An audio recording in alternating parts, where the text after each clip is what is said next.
Introduce yourself, please. I, Igor Alexandrovich Svitnev, was born on March 18, 1986. I live in the Irkutsk region, in the city of Zeleznogorsk-Ilimsky. I was drafted into the army on September 29th. I arrived in Ukraine on December 27th, before New Year's Eve.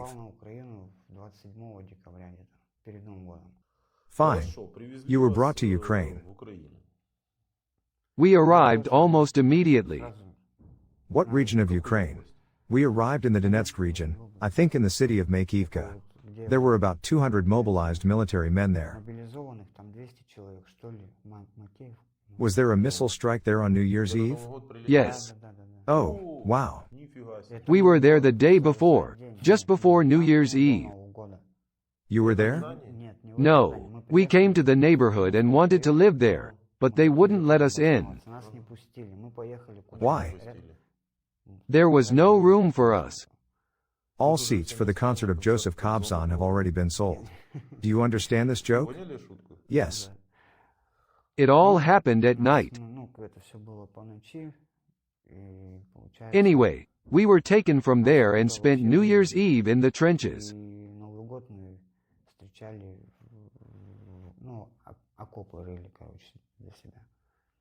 Was it New Year's Eve? Yes. It's cool, right? On December 31st we encamped in the trenches and welcomed the new year there. When did you find out that the house you wanted to stay in had been hit by missiles? I think you found out the 1st of January. It happened around 5 o'clock in the morning. Around 5:30 in the morning we heard a loud explosion, and then we were told about it on a news program. How many soldiers actually died there? I really don't know. You don't know how much? Like 200 people. A lot of soldiers died. 200 soldiers is not many, it's few. When we first came here and first heard about it, we were shocked. Shock? Of course. Why did you go to war in the first place? For what? I got a summons from the military. Where to? Sent to my home address. How did this happen? The police and a military officer arrived. The police? Yes. What time did they come in? They came in this morning. I understand. Were you still asleep then? I woke up when they arrived. I had 2 days off. What did you do for a living? I'm a construction worker. What were you building? The bridge in Novosibirsk. Construction has apparently been cancelled. It was a cable-stayed bridge, and they started building it next to the railroad. That is, its construction has just begun. The construction of which bridge stopped being funded and was closed? Was it another bridge? It's a different bridge. This bridge should have continued to be built. We haven't talked about family. Do you have a family? I have a daughter, but we don't live together. And the wife? No, we weren't officially married. But my daughter carries my last name. You haven't registered your marriage and you don't live together? No. How old? 3.5 years. She's still young. What is the wife's job? She works as a saleswoman. On January 1st, you received the happy news that 200 of your colleagues had died. What did they die for? A rocket attack was fired. No, the cause of death is gunfire. What ideas did they die for? Because of the phones. All right. Even if we accept this delusional theory that they died because of their phones. But what ideas and goals did these people die for? They, like me, were drafted into the army. What did you come here for? We've come to set you free. This is going to be interesting.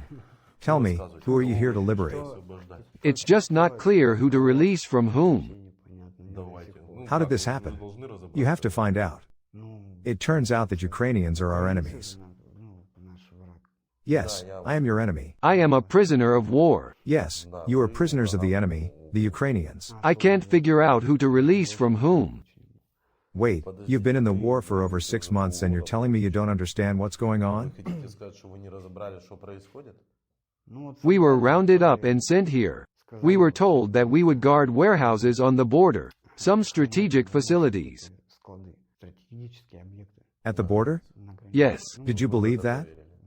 We believed in it and went to Ukraine. We were brought here. At first I was told that we would be transporting food and humanitarian aid. Humanitarian aid.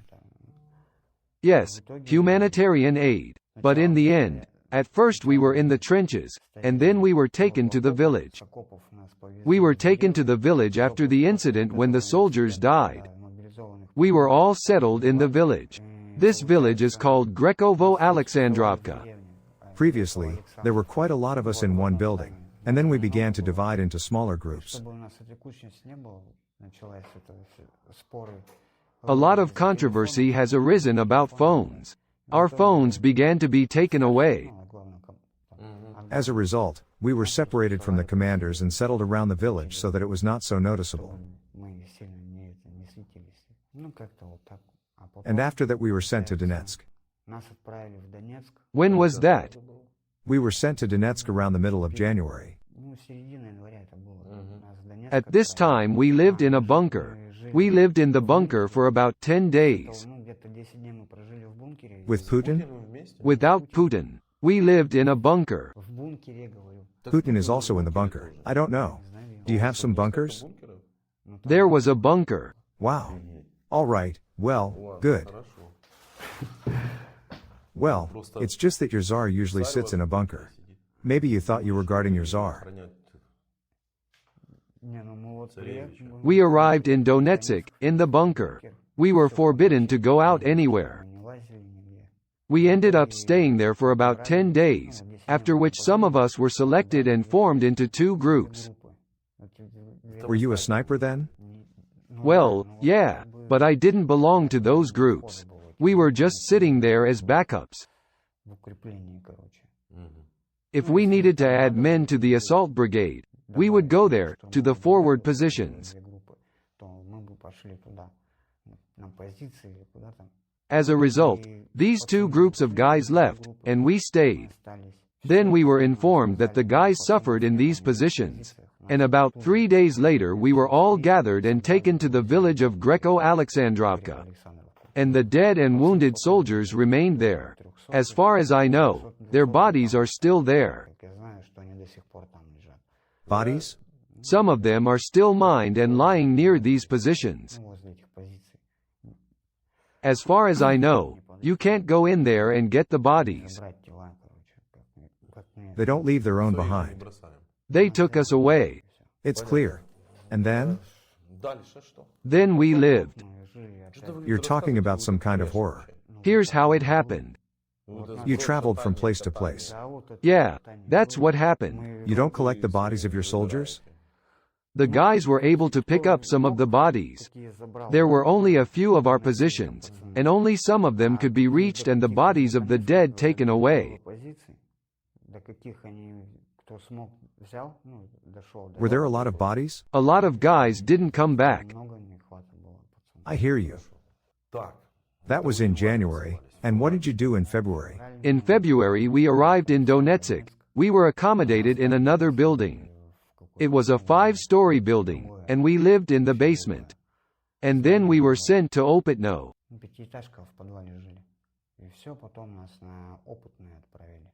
When? 25th. I just congratulated my mother. In March? No, February. In February? We've already been there. We stayed there for about 10 days. We stood in positions. The Ukrainian side fired at us, but we did nothing. We just walked around and changed each other. What did you eat? Dry rations. Have you had enough? Every day, DNR military personnel would go grocery shopping themselves. Were they looking for food? Not really. We had food brought to us and they went to get it. Enough food? Yes. After 7 days we were returned to Donetsk, and we never went to Greco-Alexandrovka again. We were assigned to the Pravoslavian Brigade.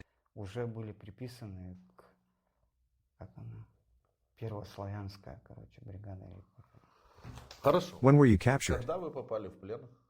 March 15th. Tell us about your last day as part of the occupation forces. You are an occupier, do you realize that? Because we're in foreign territory. Well, of course. Just as Nazi Germany attacked, so did you. How did I get captured? Last day. For example, you woke up in the morning, took a hot tub, thought that now you're going to show these Ukrainians. We were up all night, being shelled. And the jacuzzi? There was definitely no jacuzzi. When did you wash before you were captured? I haven't showered in over a week. That's terrible. It's kind of an anti-record. There are people here who, No, we were just getting cleaned up. How long has it been since you've bathed? Over a month, probably. Well, that's the average. The record is about 4 months. There was one person. We had some who hadn't washed for 3 months, but not from my company. There are prisoners of war who have not bathed all winter. December to the end of February. You had them too, didn't you? Yes, they were. Are they afraid of water, or was there none? They're afraid. You haven't bathed in a month. Why were you afraid of water? There was no water. Did you melt the snow? Yes, I can see it in my eyes. And ate the snow? Yes. Well, you were in the trenches at night under fire, and then? And in the morning, 9 of us came to this firing position. There were already people there. From what I understand, they were DNR fighters. And the most important man of all this woodland, all these trenches and this position.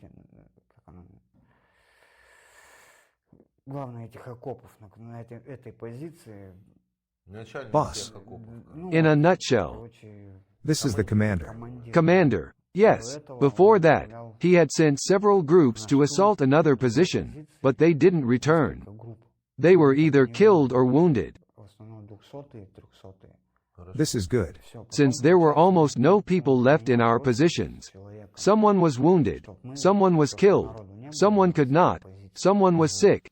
He asked me and another soldier to meet a person from another group that occupied other positions.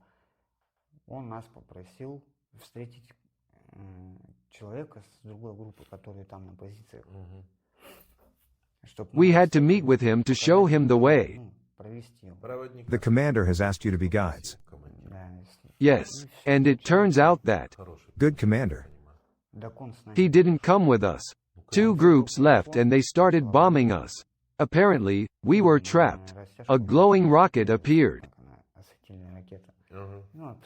The shelling started. We laid down, but the 2 groups ran back. And you? And we stayed. Why didn't you run away? This was the man to wait for. And what? No one came to us. We called the commander on the radio station and told him where we were going. He told us, "Go straight ahead, go straight ahead." A drone showed up. The commander tells us it's our drone. I say that drone is not ours. He told me to sit and wait, but there was nowhere to hide. I said we would go straight ahead. He agreed and promised that we would be met there. In the end, Pasha, who was with me, went straight ahead. A moment later I turned around and saw Pasha standing near the trench. Then I lay down on the ground, and I saw several Ukrainian soldiers appear. I noticed one machine gun crew, then another. That was it. Honda Hawk. We've been caught. In what language, Honda Hawk? In Russian, I guess. Can't be. First, I asked him. I tell my commander, there's nowhere to advance. These are not our soldiers who are already stationed there. He asks, who exactly? I said, how should I know? I see people coming out. He says to me, ask me how many there are. And with the radio on, I ask one of the soldiers, how many of you are there? And he answers me, a lot. What do I do? Two machine gun crews are looking at me. I said on the radio, "We're in the crosshairs. We've been captured." And I turn off the station. What's the commander's last name? I only know the call sign. None of you know. It was not our commander. Our commander went with the wounded to the village, but we stayed. And we stayed put. We come back to the question I am most interested in. Who and what have you come to liberate from? You must return from captivity and know what to do next. Yeah, we came here as fodder. That's the only thing I realized. And who to liberate from whom, I still don't understand. It's an incomprehensible massacre. You don't know who needs to be released and why. Why were we sent here in the first place? Talk about history? I'm not good at history. All I did in high school was make jokes. It's clear. This is where I started reading books. Here? Yes. And how? Slowly. Have you read a lot before this? At school. Is Ukrainian captivity useful? Yeah. It's crazy in here. Why is that? Healthy living, reading. Well, yes, as far as reading goes, I agree. You don't know what you're doing here? All we know is that we're getting our wounded and killed out. That's what we're doing here. Can you win? No, of course not. Why do you yell victory every day? Have you ever seen a single victory? Here? Yes. No. Could it be that this victory is being kept from you? Maybe. It's all talk. When we got into position, the guys asked us, "Do we have a handheld anti-tank grenade launcher with us?" And we just go with assault rifles. I said, "No." He said, "Why are you going there? There's a tank working there, and you only have machine guns." Where are all the grenade launchers? We took two with us and left them at the site. We weren't even told to take them. Were you hoping there would be a grenade launcher in position? We were told and we got together. Without a single question? Yes. We also have a commander who has to calculate everything and put us all in our proper positions. And I'll take my machine gun and go. That's it. Is it convenient to have citizens like you who know nothing, understand nothing? Uncomfortable. What? Uncomfortable. Which? Who don't know or understand what's going on. What will happen tomorrow? What will happen today? What happens the day after tomorrow? So from the beginning, when we got together, we didn't know anything. Where are we going? Where are we? When we get there, you'll know. There's a lot we haven't been told. When do you win? When are you coming home? I heard it on TV in 2024. Who said that? I saw it on YouTube. That's interesting. Who was talking? Someone from Russia? Someone said. About victory? Someone said. Hello. Hello. She? Mom. Good afternoon. Yeah. My name is Dmitry. I'm a journalist from Ukraine. Your son is in captivity. If you want to go with him. What? We already know that. If you want to talk to him, I need your consent to record and publish your conversation. Yeah, okay. Please don't tell me where you are or who's with you. And the video? She is not responding. Mom, I'm going to call you now via WhatsApp. Yeah, okay, call me. Fine. Yes, hello. Hello, yes. Hello. Hello. I'm Dmitro from Ukraine. Your son is a prisoner. Will you talk to him? Yes, Dmitry. Do you agree to the publication of the conversation? I agree. You can talk. Hello.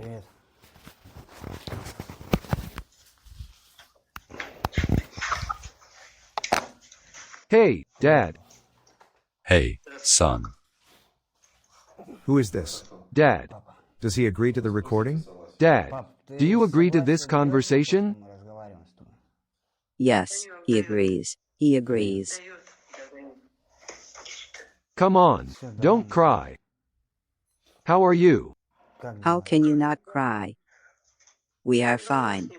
We're worried about you. Don't worry, there will be an exchange. We're looking forward to the exchange. Journalist Dmitry says that there will be an opportunity to write me a message. I mean, to see how I'm doing and so on. This, write to WhatsApp only. I understood. Fine.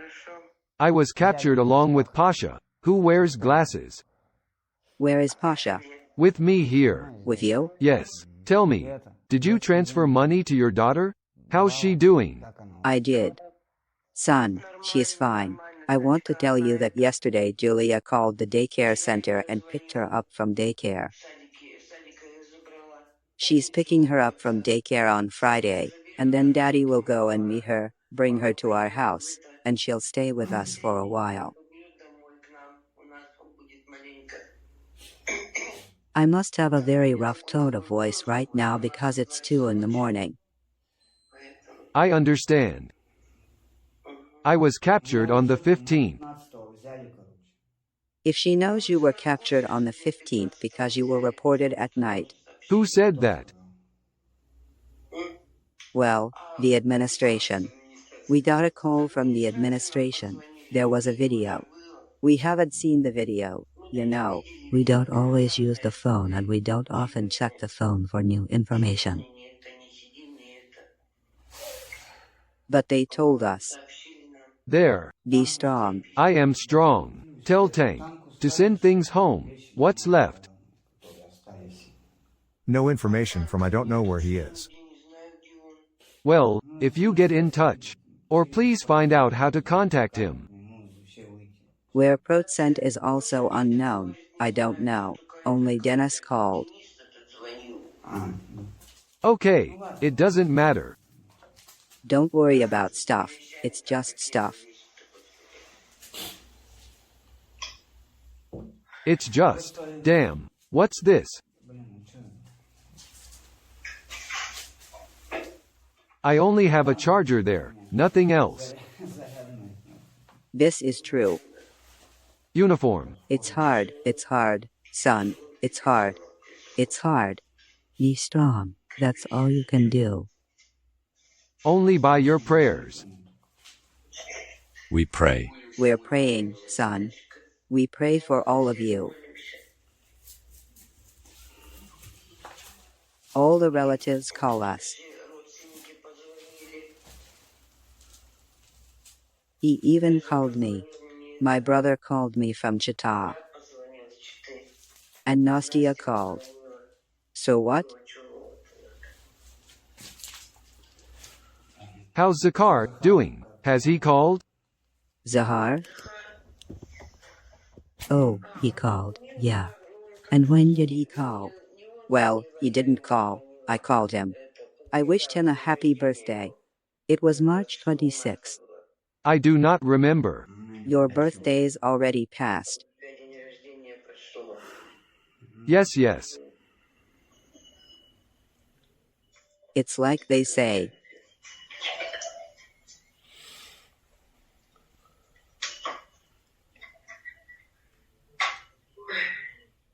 Well, finish it. Don't worry too much. You'll know when the exchange happens. In the meantime, I'm here. Son, I think one way or another I'll have the opportunity to respond to text messages. I understand. Do we need to text this number? Yes, exactly. It's clear. All in all, it's fine. We sleep, we wash, we are fed. Fine. Don't worry, we're waiting for the exchange, so that's, well, to make it easy for you, I'm alive and well, I'm fine. Okay, son. Thanks.